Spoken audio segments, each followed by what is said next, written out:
सोनभद्र के एआरटीओ कार्यालय में ड्राइविंग लाइसेंस से जुड़ा एक गंभीर मामला सामने है। बीजपुर थाना क्षेत्र के धरती डांड गांव निवासी दीपेंद्र कुमार सिंह का आरोप है कि उनके नाम पर वर्ष 2008 में जारी ड्राइविंग लाइसेंस का रिकॉर्ड बदलकर उसी लाइसेंस नंबर पर किसी अन्य व्यक्ति का नाम दर्ज कर दिया गया है। उनका कहना है कि जब वो लाइसेंस रिन्यू कराने पहुंचे तो इस गड़बड़ी का पता चला। पीड़ित का दावा है कि कार्यालय के रिकॉर्ड से दूसरे व्यक्ति का कोई वैध दस्तावेज भी मौजूद नहीं है। उन्होंने इसे गंभीर फर्जीवाड़ा बताते हुए शासन और प्रशासन से निष्पक्ष जांच तथा दोषी अधिकारियों के खिलाफ कड़ी कार्रवाई की मांग की है। आइए देखते हैं सोनभद्र से हमारे लोकल साथी जयचंद जी की एक खास रिपोर्ट।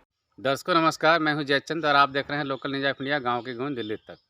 दर्शकों, आज हम मौजूद हैं जनपद सोनभद्र के बीजपुर क्षेत्र में। बीजपुर क्षेत्र का यह धरतीराड़ गांव है और आपको मैं बता दूं कि मैं आपको यूपी 64 सोनभद्र का आरटीओ ऑफिस का जो फर्जीवाड़ा है मैं आपको दिखाने की कोशिश करूंगा कि एक लाइसेंस होल्डर हैं, उन्होंने जो है 2008 में अपना लाइसेंस बनवाया है और रिन्यूअल कराने गए तो उनके लाइसेंस के जगह पर, उनके रजिस्ट्रेशन के जगह पर जो है किसी और का दिखाई दे रहा है, किसी और के नाम से जो है लाइसेंस जारी कर दिया गया है और ये भटक रहे हैं, दर दर की ठोकरें खा रहे हैं।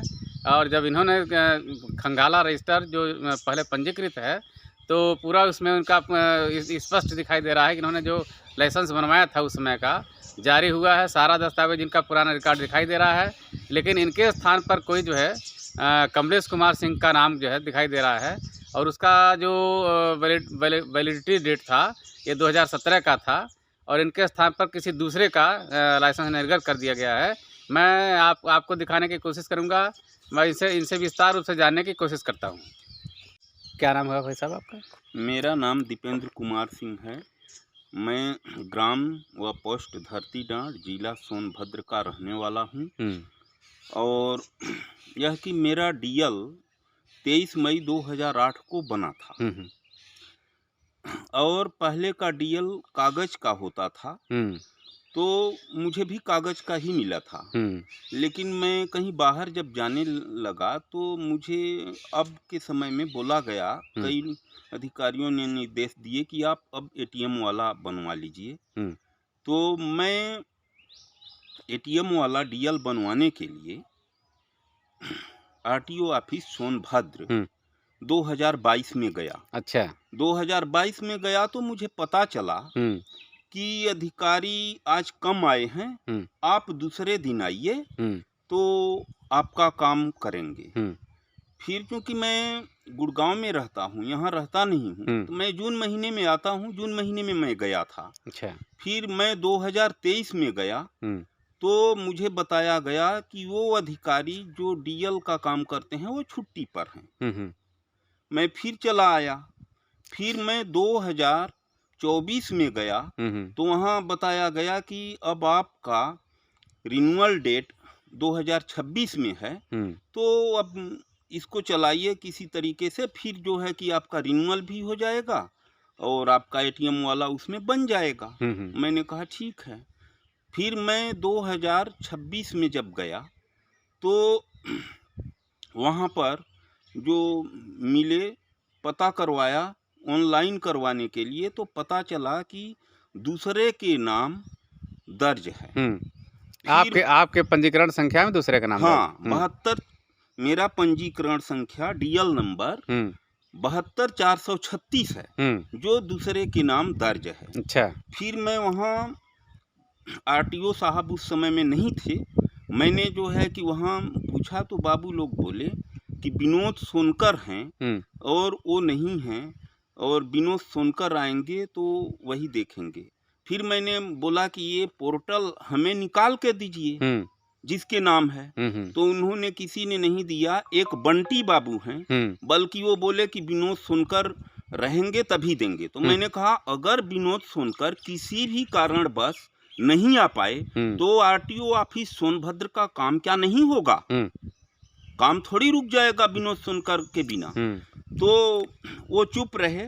फिर मैं बैठ गया। मैं बोला कि जब आरटीओ आएंगे तभी जाऊंगा, क्योंकि अब मुझे घूमते हुए बहुत दिन हो गया। आरटीओ साहब आए। आरटीओ साहब से मैंने ऑनलाइन करने के लिए एप्लीकेशन लेके मिला तो आरटीओ साहब ने भी रजिस्टर मंगाया, और रजिस्टर जब मंगाया तो उसमें रजिस्टर में क्या है कि मेरा नाम दर्ज है, और मेरा नाम दर्ज है और उस व्यक्ति का नाम दर्ज नहीं है, 10 पेज आगे और 10 पेज पीछे तक। फिर वहाँ एक बंटी बाबू हैं, बंटी बाबू और एक दीपक, वो बाबू हैं, वो बोले कि बाहर चल बैठ जाइए। मैं बोला मैं बाहर क्यों बैठूंगा, आप लोग फर्जीवाड़ा करने के लिए हमें बाहर बैठा रहे हो, इसका मतलब क्या है, हमारे नाम पर आप दूसरे का ऑनलाइन किए हो। फिर इसके बाद में आरटीओ साहब ने आश्वासन दिया कि नहीं आपका काम होगा, लेकिन थोड़ा समय लगेगा, देखिए हम उसका पता लगाएंगे कि कौन है किसका है। रजिस्टर में आप सही हैं, उसका नहीं है। अच्छा, मैं आरटीओ साहब के आने से पहले ही रजिस्टर दिखवा लिया था और मैं कंफर्म हो लिया था।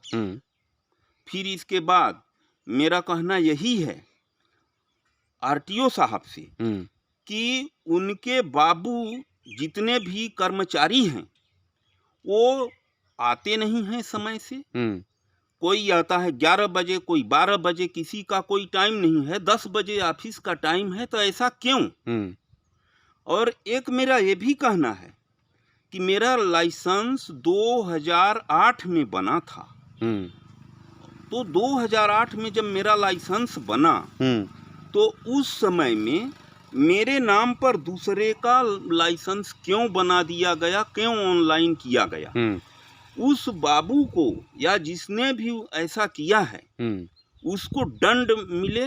अगर वो वर्तमान समय में कहीं ट्रांसफर होके दूसरे जगह है तो उसको टर्मिनेट किया जाए, अगर वो कहीं रिटायर हो चुका है तो उसको जेल भेजा जाए। और मैं आपके चैनल के माध्यम से कहना चाहूँगा मुख्यमंत्री योगी आदित्यनाथ जी को कि आप जो है कि अधिकारियों को शासन व्यवस्था में और टाइट रखें। अगर इतने लूज अगर अधिकारी रहेंगे तो शासन व्यवस्था ठीक से नहीं चलेगी।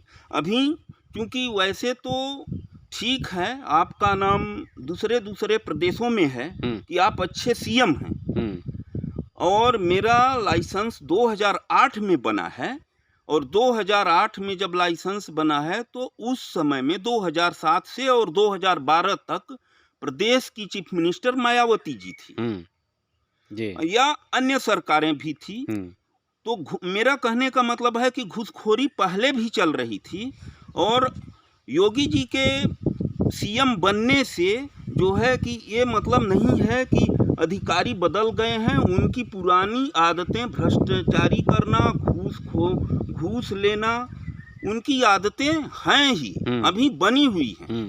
तो मेरा ये सरकार से निवेदन है। धन्यवाद। ठीक, थैंक यू।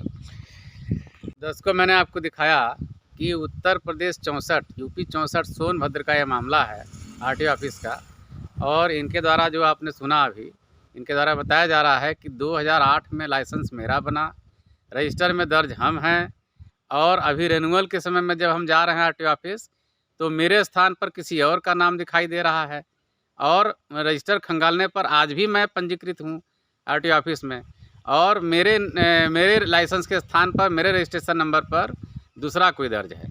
अब देखने वाली बात यह है कि मान लीजिए अगर कोई घटना घट जाता है तो कैसे इनको लाभ मिलेगा, या कैसे जो है ये अपराध से मुक्त होंगे, चूँकि रजिस्टर में ये दर्ज हैं और लाइसेंस लेकर के कोई और घूम रहा है इनके नंबर पर। और अगर वो व्यक्ति अगर कहीं मान लीजिए कोई दुर्घटनाग्रस्त होता है तो देखने वाली बात यह है कि लाइसेंस लेके वो घूम रहा है लेकिन रजिस्टर में दर्ज ये हैं। अब देख लीजिए कि किस प्रकार से फर्जीवाड़ा हो रहा है। माने योगी जी के सरकार में इतना बड़ा भ्रष्टाचार हो रहा है कि नाम किसी और का और चीज़ किसी और का, देखने वाली बात है। तो मैंने आपको दिखाने की कोशिश की, और मैं अनुरोध करूंगा कि ऐसे मामले जो हैं, ऐसे मामलों पर तत्काल संज्ञान लेते हुए शासन प्रशासन और यहाँ के जो जिलाधिकारी महोदय जी हैं और उत्तर प्रदेश शासन लखनऊ माननीय योगी जी से मैं अनुरोध करूंगा कि ऐसे मामलों पर तत्काल संज्ञान लेते हुए कड़ी से कड़ी, सख्त से सख्त सज़ा और कार्रवाई होने की आवश्यकता है। मैं अपने चैनल के माध्यम से ही कहना चाहूँगा। तो दर्शकों मैंने आपको दिखाने की कोशिश की गहनतापूर्वक से कि किस प्रकार से ये आरटीओ ऑफिस में भी फर्जीवाड़ा हो रहा है। और ये फर्जीवाड़ा नहीं, ये धोखा कहलाएगा। किसी व्यक्ति के साथ, किसी व्यक्ति के जान माल के साथ, सुरक्षा के साथ धोखा कहलाएगा। तो मेरे साथ इसी प्रकार से आगे भी बने रहें, जुड़े रहें, देखते रहें लोकल न्यूज़ ऑफ इंडिया गाँव की गूंज दिल्ली तक।